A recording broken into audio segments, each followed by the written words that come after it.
Inside Attica Correctional Facility, New York: the true cost of control, violence, and surveillance. This is a true crime finance documentary. This documentary examines Attica Correctional Facility, a maximum security prison in New York State, through the lens of money, power, and control. Drawing on public records, court filings, official investigations, legislative hearings, and long-established news reporting, the story explores how budgets for staffing, surveillance, infrastructure, and security intersect with violence, civil rights violations, and long-term taxpayer costs. The focus is not sensational crime, but the economics of incarceration, how financial decisions shape life, death, and accountability behind prison walls. The price of order. They called it control. They budgeted for it. And they paid for it, year after year, long before the world ever heard the name Attica spoken in anger. Attica Correctional Facility rises from the flat farmland of western New York like a fortress that never learned how to age quietly. Gray stone. Narrow windows. Perimeter fences layered with steel and wire. From the outside, it looks permanent, immovable, something built to last longer than memory. According to state records, Attica opened in 1931, designed at a time when incarceration was openly described as a tool of discipline, not rehabilitation. What those early architects could not have predicted was how expensive that discipline would become. Here's the fact that stops people cold. By the late 20th century, New York State was spending tens of thousands of dollars per incarcerated person per year at facilities like Attica, according to budget documents and legislative analyses. Multiply that by staffing, overtime, medical care, surveillance technology, lawsuits, and infrastructure maintenance, and Attica was no longer just a prison. It was an industrial-scale financial system, funded almost entirely by taxpayers. And yet, despite the money, the violence kept coming. In September 1971, Attica became synonymous with one of the most infamous prison uprisings in American history. That event has been documented exhaustively in court filings, state commission reports, and investigative journalism. But this story is not about reenacting that uprising blow by blow. It's about what surrounded it. The conditions, the budgets, the decisions, and the financial priorities that made violence not just possible, but predictable. Because long before the first gate was seized, the warning signs were already written into expense reports. According to public investigations conducted after 1971, Attica was overcrowded, understaffed in key areas, and rigidly controlled in others. Prisoners were allowed limited showers per week. Medical access was restricted. Basic hygiene supplies were rationed. These were not accidental oversights. They were policy decisions shaped by cost controls and political priorities. Every restriction saved money somewhere on paper. Every denial reduced short-term expenditures. And every one of those savings increased long-term risk. Correctional officers at Attica were also operating under pressure. Staffing levels fluctuated with state budgets. Overtime became routine. According to later testimony and reporting, exhaustion and resentment spread on both sides of the bars. Surveillance expanded, more counts, more searches, more rules, but meaningful investment in conflict resolution and living conditions lagged behind. Control was cheap compared to reform. Surveillance was cheaper than trust. The irony, according to economists and criminal justice experts who later reviewed the system, is that these choices often increased costs over time. Lawsuits. Medical emergencies. Federal investigations. Settlements paid decades later. According to court documents, the legal aftermath of Attica stretched on for years, costing the state millions more than preventative reforms ever would have. But that comes later. In the days before the uprising, Attica was officially classified as a maximum security facility, housing mostly men serving long sentences. Public records show a disproportionate number were Black and Latino, many transferred from New York City. The guards were overwhelmingly white, many from rural communities nearby. This demographic imbalance was documented in state reports and became a key issue cited in later investigations. The facility ran on routines measured to the minute. Count. Work assignment. Lock-in. Count again. Every movement logged. Every door controlled remotely or by key. This level of control required manpower, and manpower required money. According to state payroll data from the era, correctional staffing represented one of the largest operating costs at Attica, even before overtime and benefits were calculated. And yet, for all the money spent on keeping people in, comparatively little was spent on keeping things from breaking down inside. Food contracts were minimal. Educational programming was limited. Medical staffing, according to later testimony, was stretched thin. These were recurring themes cited by incarcerated men in formal grievances, documents that would later be entered into evidence during investigations. Those grievances were largely ignored. Not because officials didn't know, but because acknowledging them would have required spending more. Then came the morning when control failed. On September 9, 1971, an altercation between prisoners and officers escalated. Accounts vary slightly depending on the source, but what is undisputed, according to official timelines, is that prisoners gained control of parts of the facility and took hostages. Within hours, Attica was no longer just a prison. It was a national crisis. From that moment forward, money stopped being abstract. Helicopters were deployed. State police were mobilized. Tactical equipment was rushed in. According to public records, the cost of the state's response ran into the millions, even before the shooting started. Surveillance from the air replaced surveillance from the towers. Negotiators were brought in. Politicians monitored the situation closely. And still, the fundamental issue remained unresolved. The state had spent decades paying to suppress problems instead of solving them. What followed is well documented. When state forces retook the facility on September 13, dozens of people were dead, including incarcerated men and hostages. Autopsies, later confirmed by independent examiners, established that hostages died from gunfire, not from prisoners, contradicting early official statements. This contradiction would become one of the most damaging revelations in subsequent investigations. The financial consequences were immediate and long-lasting. According to court filings, families of victims pursued legal action for years. Settlements were eventually paid. Medical care for survivors continued at public expense. Attica itself required repairs, upgrades, and expanded security systems. Surveillance technology increased. Staffing levels rose. Overtime costs ballooned. In other words, after the bloodshed, the answer was more money. More cameras. More guns. More fences. More budgets justified in the name of safety.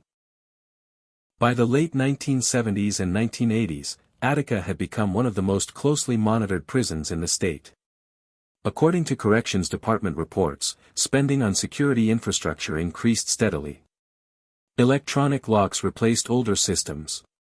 Observation points multiplied. Control rooms expanded. But conditions inside changed slowly.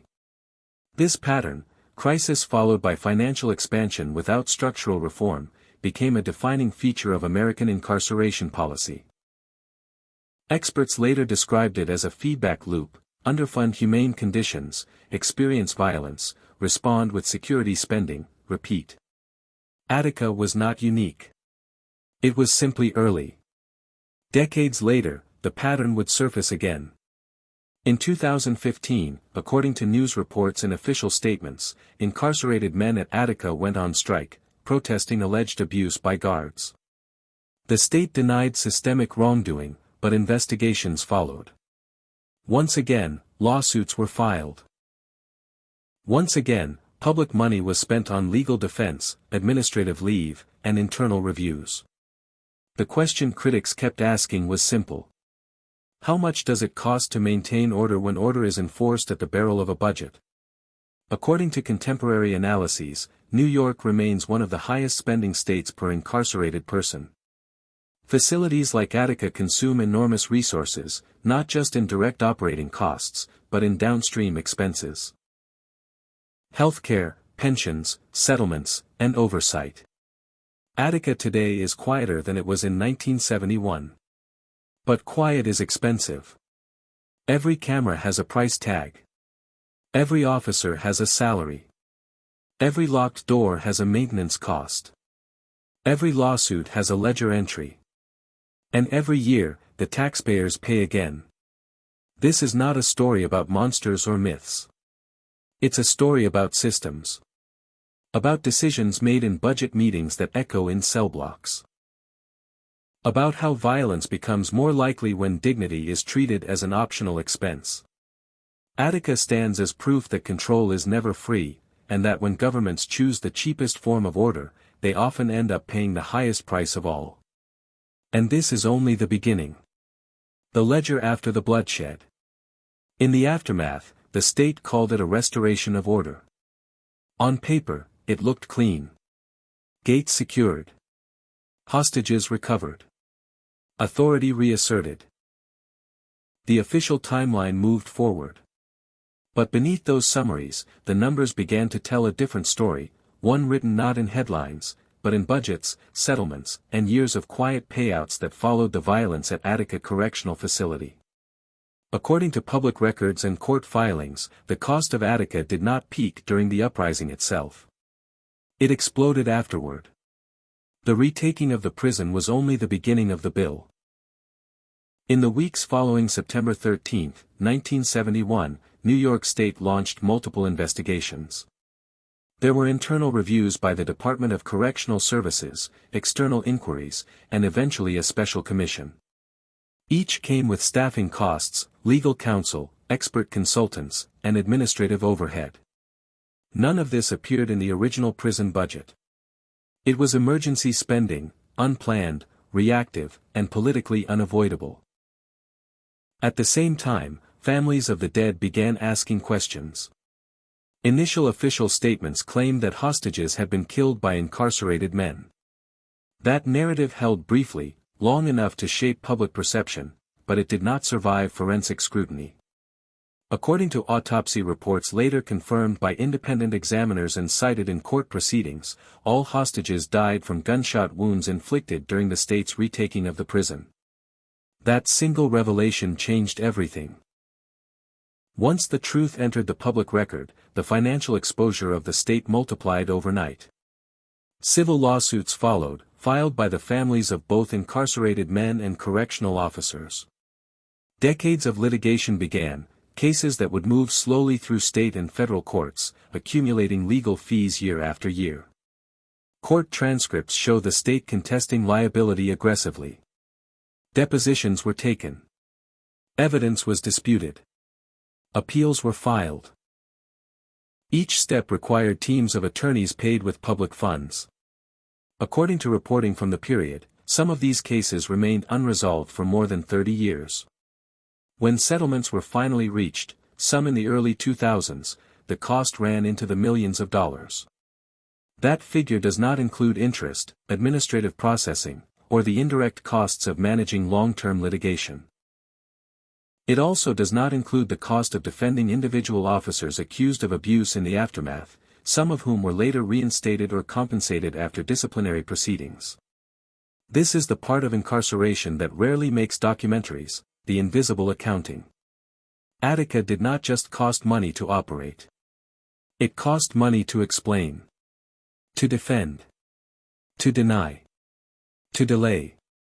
And while the legal system churned forward, the prison itself became a financial liability in another way. Through reconstruction. According to state capital improvement records, Attica underwent extensive repairs and upgrades after the uprising. Damaged cell blocks were rebuilt. Security infrastructure was expanded. Observation posts were reinforced. New surveillance systems were installed. Control rooms were modernized. Each improvement was justified in the language of safety. But safety, in this context, meant more technology and more control, not necessarily better conditions. By the late 1970s, Attica had become a testing ground for increasingly sophisticated prison surveillance. Closed-circuit cameras were expanded. Electronic locking systems replaced older mechanical designs. Perimeter security was upgraded with additional fencing and detection systems. These upgrades were not cheap. Capital expenditures for maximum security facilities often run into tens of millions of dollars, and Attica was no exception. According to legislative budget summaries, funding for prison infrastructure statewide increased significantly during this period, with Attica frequently cited as a priority facility. Yet inside the walls, many of the underlying complaints documented before 1971 persisted. Publicly available grievance records and later reports indicate continued tensions over medical access, disciplinary procedures, and use of force. Each complaint triggered reviews. Each review required staff hours. Each unresolved issue carried the risk of future litigation. This is where the economics of control become most visible. Surveillance is a recurring cost. Cameras break. Software becomes obsolete. Systems require monitoring, maintenance, and upgrades. Staffing surveillance rooms adds payroll expenses. Data storage costs accumulate. And none of it reduces the need for human presence, it only layers technology on top of it. According to corrections experts interviewed in later decades, prisons like Attica often fall into a financial trap. Once surveillance expands, it can never contract. Removing cameras or reducing monitoring is politically indefensible, regardless of effectiveness. The budget only moves in one direction. Up. By the 1980s and 1990s, Attica was operating in a very different correctional landscape. The era of mass incarceration had arrived. Sentencing laws grew harsher. Prison populations increased. According to state data, New York's incarcerated population rose dramatically during this period, increasing pressure on facilities already struggling with aging infrastructure. Attica absorbed that pressure. Overcrowding returned. Staffing ratios tightened. Overtime became standard. According to union records and news reports, correctional officers routinely worked long hours, driving up personnel costs, the single largest line item in most prison budgets. Personnel costs are not just salaries. They include benefits, healthcare, pensions, workers' compensation, and disability claims. In high-stress environments like Attica, injury rates were significant. Each injury generated medical costs and often long-term financial obligations for the state. And then there were the lawsuits. In the decades following the uprising, Attica became a frequent subject of civil rights litigation. Some cases involved allegations of excessive force. Others centered on due process violations or inadequate medical care. Not every claim was successful. Some were dismissed. Some were settled quietly. But each one required a response. Legal defense is expensive even when the state prevails. According to publicly available budget analyses, New York spent hundreds of millions of dollars statewide on corrections-related legal expenses over multiple decades. Attica, given its history and profile, accounted for a disproportionate share of attention and scrutiny. The financial logic behind continued investment in maximum security control was rarely questioned in official forums. Politically, Attica had become symbolic. Any sign of reduced security risked backlash. Any attempt to redirect funds toward rehabilitation could be framed as weakness. So the money kept flowing toward containment. More officers.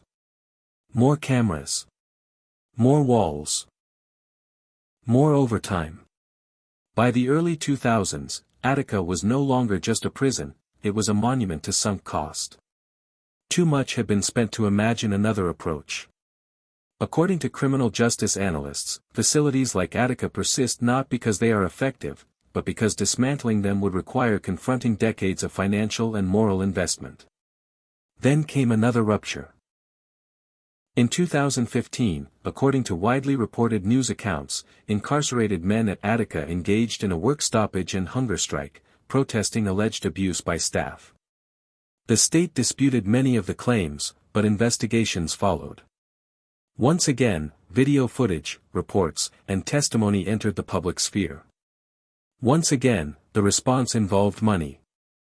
Officers were placed on administrative leave. External reviews were commissioned. Surveillance footage was analyzed. Training programs were revised. Legal actions followed. According to reporting, some officers later received back pay, further increasing costs. The cycle repeated with almost mechanical precision. A breakdown.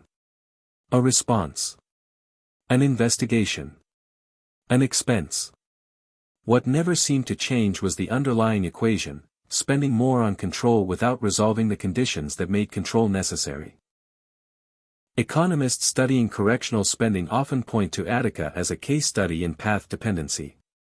Once a system commits to a particular model, maximum security, high surveillance, punitive discipline, it becomes extraordinarily expensive to change course. Every reform proposal must overcome not just political resistance, but financial inertia. You cannot easily repurpose a supermax-style facility. You cannot easily retrain an entire workforce overnight. You cannot easily explain to taxpayers why billions were spent only to admit the strategy failed. So the state continues to pay. Today, Attica Correctional Facility remains operational. Its annual operating costs, while not always itemized publicly in isolation, are embedded within New York's corrections budget, one of the largest in the nation on a per capita basis. Analysts estimate that housing a single incarcerated person in a maximum security New York facility costs well over $70,000 per year, when all expenses are included. Multiply that by decades. Multiply it by lawsuits. Multiply it by pensions. Multiply it by surveillance systems that never sleep. This is the real legacy of Attica. Not just the violence that shocked the nation, but the financial structure that absorbed that shock and grew stronger because of it. Control was restored. Order was enforced. And the bill was sent to the future. What Attica reveals is uncomfortable but undeniable. When prisons are built to dominate rather than to stabilize, they become perpetual cost centers, machines that convert fear into funding and crisis into capital expenditure. And the question that remains, more than 50 years later, is not whether Attica was expensive. It is whether the state ever stopped paying for the choices it made there. Because every year the doors remain locked, the ledger remains open. And the numbers keep climbing. Surveillance as currency. By the time Attica entered the 21st century, control was no longer enforced only by people. It was enforced by systems. Cameras watched corridors that officers no longer had to walk. Electronic locks responded to commands issued from sealed control rooms. Movement was logged, timed, archived. Every second inside the facility generated data. And data, like steel and concrete before it, came with a cost. According to state procurement records and corrections department reports, surveillance had become one of the fastest-growing expenses in American prisons. Attica was no exception. The logic was simple and politically defensible: more eyes meant fewer surprises. Fewer surprises meant fewer riots. Fewer riots meant fewer headlines. But the reality was more complicated, and more expensive. Surveillance technology is never a one-time purchase. Cameras age. Storage systems fill up. Software requires licensing, updates, cybersecurity protection. Every screen must be monitored. Every alert must be reviewed. That means staff, trained staff, working around the clock. In internal budget documents reviewed by journalists and legislative committees over the years, surveillance spending was often categorized as security enhancements. The phrase sounds neutral. Almost prudent. But behind it was a quiet transformation of Attica's economy. The prison was no longer just paying to confine people. It was paying to observe them, constantly. This shift didn't happen overnight. It accelerated after lawsuits. According to court filings from multiple decades, video footage became a central battleground in civil rights litigation involving Attica. Plaintiffs demanded access. The state resisted or delayed. Judges ordered disclosures. Footage was reviewed frame by frame. Sometimes it supported official accounts. Sometimes it contradicted them. Each time, the lesson for administrators was clear: if something isn't recorded, it becomes a liability. And if it is recorded, it must be managed, stored, and defended. So the response was expansion. More cameras in housing units. More cameras in corridors. More cameras in yards. More redundancy. Surveillance became insurance. Not against violence, but against accountability. This is where the financial story turns sharply. According to corrections experts and former administrators interviewed in public forums, prisons like Attica began budgeting for surveillance not primarily as a safety tool, but as a legal shield. Video reduced ambiguity. Reduced ambiguity reduced settlements. Reduced settlements saved money, at least in theory. But the upfront costs were enormous. Capital investment in surveillance infrastructure often rivals that of new construction. Wiring older buildings like Attica. Designed in the 1930s, for modern digital systems required extensive retrofitting. Walls were opened. Conduits were installed. Control rooms were rebuilt. These projects were often funded through special appropriations, not routine operating budgets. That made them harder for the public to track. By the time expenditures appeared in summary reports, they were already sunk costs. At the same time, staffing patterns shifted. While cameras reduced the need for some physical patrols, they created new positions: surveillance operators, data technicians, IT specialists. These roles required training and paid higher wages than traditional guard positions. Benefits and pensions followed. In effect, surveillance did not replace labor. It transformed it, and raised its price. And still, violence did not disappear. According to news reports and advocacy group investigations, allegations of excessive force at Attica continued into the 2000s and 2010s. Some incidents were captured on video. Others were not. Each incident triggered reviews. Each review consumed resources. The presence of cameras also created new forms of conflict. Officers complained of constant scrutiny. Incarcerated men alleged selective camera use, systems turned on or off depending on circumstances. These claims were sometimes disputed, sometimes substantiated, and sometimes left unresolved. What mattered financially was this: every dispute added friction. And friction costs money. Training budgets expanded to include use of force documentation. Policies multiplied. Compliance units grew. Oversight committees formed. According to state oversight reports, administrative layers thickened around facilities like Attica, all funded by public dollars. Surveillance was no longer just about seeing. It was about managing the consequences of being seen. Meanwhile, the physical plant continued to age. Attica's stone walls were never designed to house fiber optic cables. Its cell blocks were never designed for modern electrical loads. Maintenance costs climbed steadily. According to infrastructure assessments cited in legislative hearings, older prisons require disproportionately higher spending just to remain functional. This is where the idea of replacement occasionally surfaced. Closing Attica has been discussed publicly at various points over the years. Each time, analysts ran the numbers. Building a new facility would cost hundreds of millions, possibly billions. Decommissioning Attica would require environmental remediation, staff reassignment, pension calculations, and political negotiations. The conclusion was always the same: too expensive.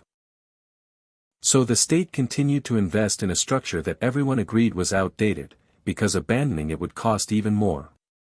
This is the paradox at the heart of prison finance. Once a facility reaches a certain scale, it becomes financially immortal. Attica also became embedded in the local economy. Jobs depended on it. Contracts flowed to nearby vendors. According to regional economic analyses, prisons like Attica function as anchor employers in rural areas. Closing them carries political risk far beyond corrections policy. That political reality influenced budgets. Security spending could be justified as job protection. Surveillance upgrades could be framed as modernization. Overtime could be defended as necessity. Every dollar spent circulated back into the local economy in some form. The prison was no longer just a correctional institution. It was an economic engine. And engines are fed, not questioned. By the time body-worn cameras became standard in many law enforcement contexts, similar technology was considered for corrections. Pilot programs were discussed. Costs were evaluated. Storage requirements alone raised concerns. According to internal assessments cited in public reporting, full implementation would require massive investment with uncertain returns. Once again, the solution to risk was money. But risk itself was never eliminated. In 2020, as the COVID-19 pandemic swept through correctional facilities nationwide, Attica faced another reckoning. According to public health data and news reports, prisons proved especially vulnerable to outbreaks. Overcrowding, limited ventilation, and constant movement of staff created ideal conditions for transmission. The financial consequences were immediate. Medical costs surged. Overtime spiked as staff fell ill. Protective equipment had to be procured at scale. Emergency protocols were implemented. Lawsuits followed, alleging inadequate protection. Surveillance systems tracked movement, but they could not stop a virus. Once again, the state paid. What Attica demonstrates, over and over, is that surveillance and control can manage symptoms, but they cannot eliminate underlying vulnerabilities. And managing symptoms is expensive. Every decade brings new technology. Every technology brings new costs. Every cost becomes permanent. The ledger never resets. As of today, Attica remains a maximum security facility under constant observation. Cameras hum. Screens glow. Data accumulates. The system works, if the definition of works is that the prison continues to function without open rebellion. But the price of that stability is staggering. Taxpayers fund it. Communities absorb it. And the institution itself grows heavier with every upgrade. Attica did not become expensive because of one riot or one scandal. It became expensive because the response to every crisis was the same: more control, more technology, more money. And in that response, surveillance became currency, the medium through which fear was translated into funding, and funding into permanence. In the next chapter, the story moves beyond the walls. Because the true cost of Attica is not confined to the prison itself. It extends outward. Into courts, politics, communities, and generations that continue to pay for decisions made decades ago. And once you follow that trail, the numbers stop being abstract. They become personal.